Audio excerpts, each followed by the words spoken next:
From our Toronto studios, this is the Muslim News on Muslim Network TV. Assalamu alaikum, I am Ahmed Ramadan. CAIR is demanding answers after Marco Rubio suggested labeling it a terror group is in the works. This and more on today's show, so stay tuned. A senior official from Israel's National Cyber Directorate has been arrested in Las Vegas on suspicion of online pedophilia. Israeli media identified the suspect as 38-year-old Tom Alexandrovich. He was taken into custody by the Las Vegas Metropolitan Police during a work trip for an international cyber conference.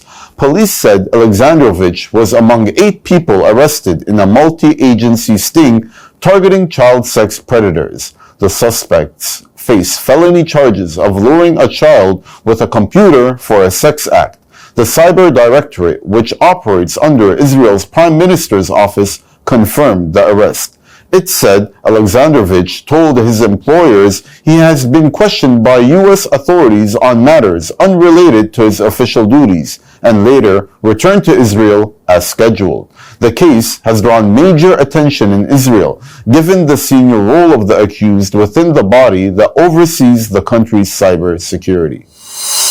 More than 2.5 million Israelis joined nationwide protests on Sunday demanding a ceasefire and a deal to free prisoners. Organizers said 300,000 gathered in Tel Aviv's Hostage Square, the largest rally since 6 prisoners were killed in captivity last year.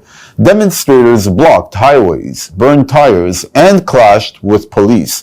More than 30 people were arrested in Tel Aviv, where a truck also tried to ram protesters. Sirens forced crowds to shelter after a missile was launched from Yemen, later intercepted by Israel. Families led the rally, sharing new footage of prisoners.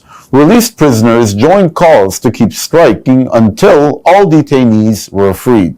Some staged a symbolic wedding for Israeli prisoner Matan Zangaukar.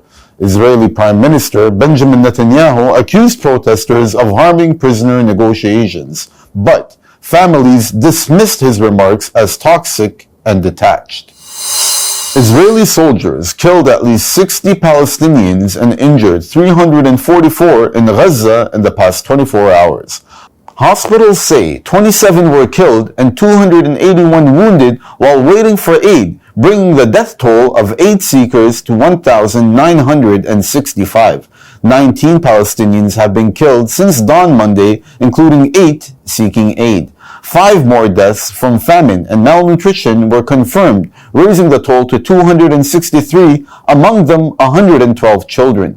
Amnesty International accuses Israel of waging a deliberate campaign of starvation. Israeli strikes hit several neighborhoods in Gaza City, Bureij, and Nusayrat camps, killing civilians, including children. A fisherman was also shot dead at sea. Witnesses reported house demolitions in Zaytun and Khan Yunis. Qatar's Prime Minister is heading to Egypt for ceasefire talks. Israel has killed over 64,000 Palestinians since the start of its genocide in Gaza in October 2023, with the number killed projected to be significantly higher. Last November, the International Criminal Court issued arrest warrants for Prime Minister Benjamin Netanyahu and his former Defense Minister Yoav Gallant.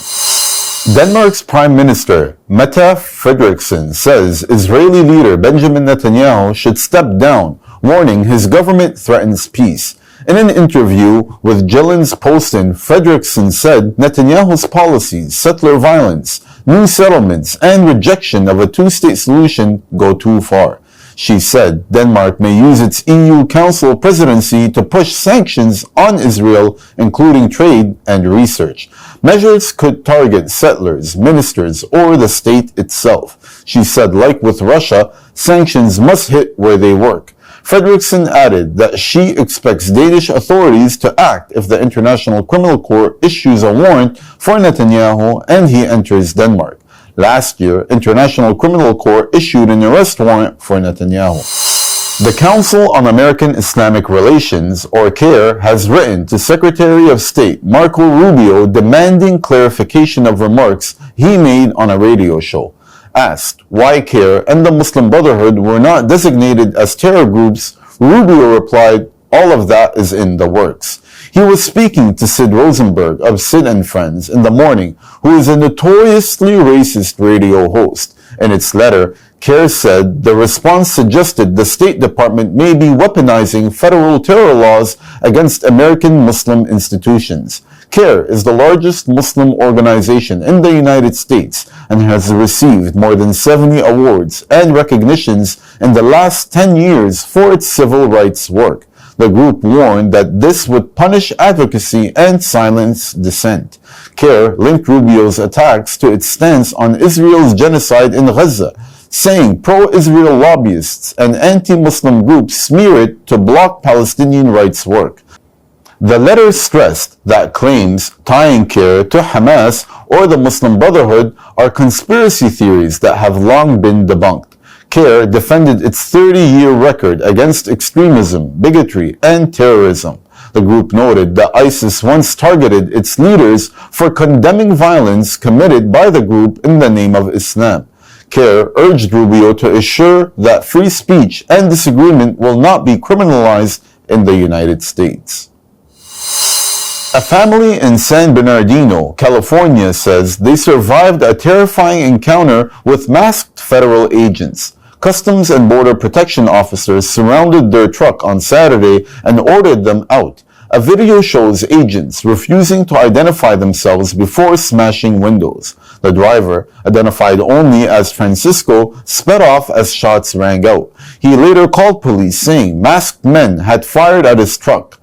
The Department of Homeland Security defended the agents, claiming Francisco struck two officers with his vehicle, forcing one to fire in self-defense.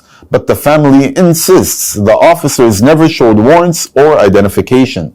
Francisco told NBC Los Angeles that his truck was shot 3 times and he had to protect his life and family. Later that day, agents surrounded the family's home but left without making an arrest. An immigrant rights group has stepped in to provide legal support. Thousands of Sikhs rallied in Washington for a Khalistan referendum, praising Trump and condemning India's persecution of Sikhs. Details coming up next.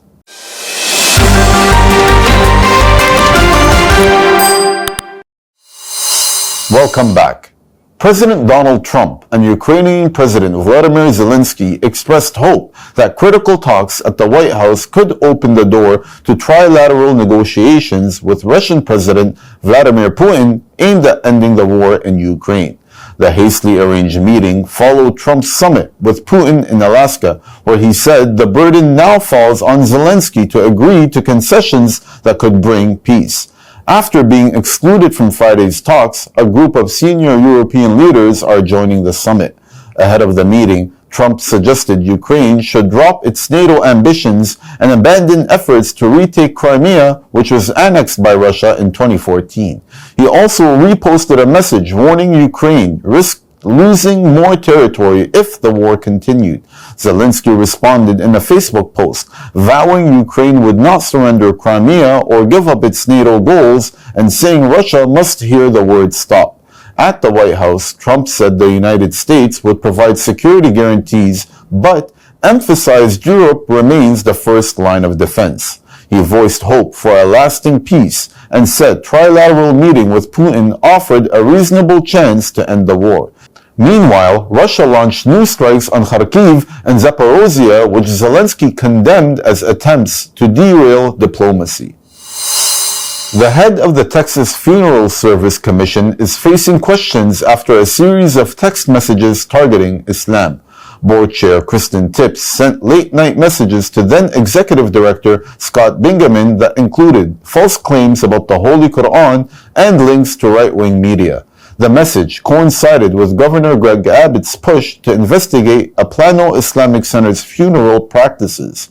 Records show the agency issued a rare cease and desist order against the mosque, which was later withdrawn after officials found no wrongdoing. Muslim lawmakers say the timing, along with Tips's texts, suggests bias and risks stoking Islamophobia. Representative Sulaiman Lalani said the attacks were baseless and racist, while Representative Salman Bojani warned that such rhetoric puts Muslim communities at risk.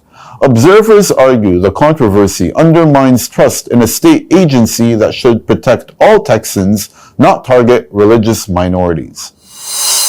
Prosecutors have busted a major human trafficking ring in Nebraska. 5 members of an Indian origin family who operated hotels face federal charges for forcing undocumented workers, including children, into labor. Authorities say 27 victims were rescued, 10 of them under 12. Victims were forced to work long hours in unsafe, unclean hotels, often for little or no pay. They were threatened with arrest, deportation, and even harm to their families if they refused. U.S. Attorney Susan Lehr said this case exposed a family business built on human exploitation. Federal raids targeted hotels in Omaha and Bellevue, including American and Roadway Inn. The Department of Justice called it a conspiracy to profit by exploiting the most vulnerable. A large number of Sikhs gathered at Washington's National Mall on Sunday for a referendum on a separate Sikh state called Kalistan in India. Thousands took part in the ballot, which was organized by Sikhs for Justice, or SFJ, under the Punjab Referendum Commission. It is part of a global campaign for an independent Khalistan. The event opened with an Ardas, a Sikh prayer for President Donald Trump in America. Chants of "Long live Trump, long live America" echoed across the mall. SFJ leaders said they honored Trump for defending free speech and assuring protection for U.S. Sikhs, rejecting India's request to ban referendums. Recently, Trump wrote a letter to Khalistan movement leader Gurpatwant Singh Punna, assuring the safety of U.S. nationals. The letter has come as a blow to New Delhi. India has branded those supporting the Khalistan referendum and its advocates as terrorists. The US, Canada, and Australia have accused New Delhi of targeting Sikh activists abroad through intelligence networks. Organizers said the referendum also highlighted Sikh persecution in India, from the 1984 anti-Sikh riots to the recent Punjab agrarian crisis that has driven thousands of farmers to suicide. A school principal in Pakistan is being praised for saving nearly 900 children from sudden floods that tore through the country's northwest. Saeed Ahmed noticed a nearby stream rising during heavy rains on Friday. At 9 a.m., he ordered an immediate evacuation of his school. Within 15 minutes, all students and staff had left. Minutes later, floodwaters smashed into the building, sweeping away classrooms, boundary walls, and the playground. Local officials said Ahmed's quick decision saved 900 lives. More than 350 people have died in northern Pakistan in the past 3 days as flash floods devastate villages and towns. Ahmed recalled the same school was destroyed in 1995 during floods, but no one was inside then. Pakistan is among the countries most at risk from climate change. In 2022, floods killed more than 1,700 people and submerged 1/3 of the country. Electricity prices in the US are climbing more than twice the rate of inflation. The Energy Department says data centers fueled by artificial intelligence boom will consume more power than households for the first time next year. Regulators and grid managers are scrambling to keep up. Natural gas exports are another factor. With more than 40% of U.S. electricity generated by gas, rising exports are pushing domestic prices higher. Gas costs jumped 40% in the first half of 2025 and are expected to climb another 17% next year. Experts warn the burden will fall hardest on low-income families. 1 in 6 households already struggle to pay electric bills. Federal aid of $4 billion is not enough, and President Donald Trump's budget proposal would cut that support entirely. Advocates say the long-term solution lies in expanding cheaper, cleaner energy like wind and solar. Researchers at MIT have developed tiny crystalline particles that combine iron and iodine. The invention offers a new way to tackle widespread nutrient deficiencies. Approximately 2 billion people worldwide suffer from iron deficiency, which can cause anemia, stunted brain development in children, and higher infant mortality. While iodized salt has long prevented iodine deficiency, combining it with iron has proven difficult since the two nutrients react with each other. The MIT team solved this by creating metal organic frameworks, or MOFs. MOFs consist of metal atoms joined by organic molecules called ligands to create a rigid, cage-like structure. These cage-like particles protect iron and iodine from breaking down or reacting, while withstanding heat, humidity, and storage. Early tests showed both nutrients were absorbed into the bloodstream within hours. The particles can be added to bread, salt, coffee, and tea without altering taste. Researchers say the technology could be expanded to deliver zinc, calcium, or magnesium. That's all from our Toronto studios. Thank you for watching Muslim News. We are a community channel dedicated to bringing you stories you can trust. Please like, share, and subscribe to our content. You can also comment to let us know what you think of our coverage. You can donate now by visiting muslimnetwork.tv/donate. For more content, keep watching Muslim Network TV. Salam.